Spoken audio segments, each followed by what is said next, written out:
నమస్కారం. మన వానికి స్వాగతం. ఈరోజు వార్తలలోని ముఖ్యాంశాలు. ఘనంగా గోగులమ్మ అమ్మవారి సంబరం.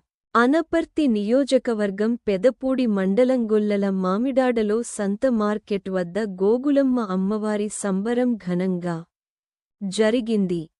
ఈ సంబరంలో తీన్మార్ డప్రులు, గరగ నృత్యాలు ఆకర్షణగా నిలిచాయి. అమ్మవారికి పుట్టినిల్లు అయిన కొవ్వూరి ద్వారంపూడి వంశస్థులు ఈ సంబరాన్ని ఘనంగా నిర్వహించారు.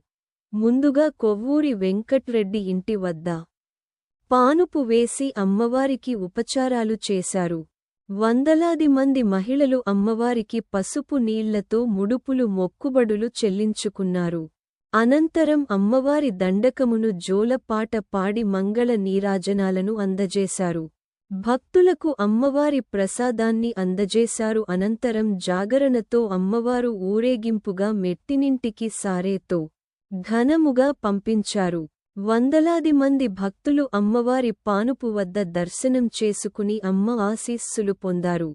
ఈ కార్యక్రమంలో ఎన్ రెడ్డి, కొవ్వూరి వెంకటరెడ్డి, నల్లమిల్లి సత్యనారాయణ రెడ్డి, ద్వారంపూడి యువ రాజారెడ్డి, కొవ్వూరి ద్వారపూడి వంశస్థులు భక్తులు పాల్గొన్నారు.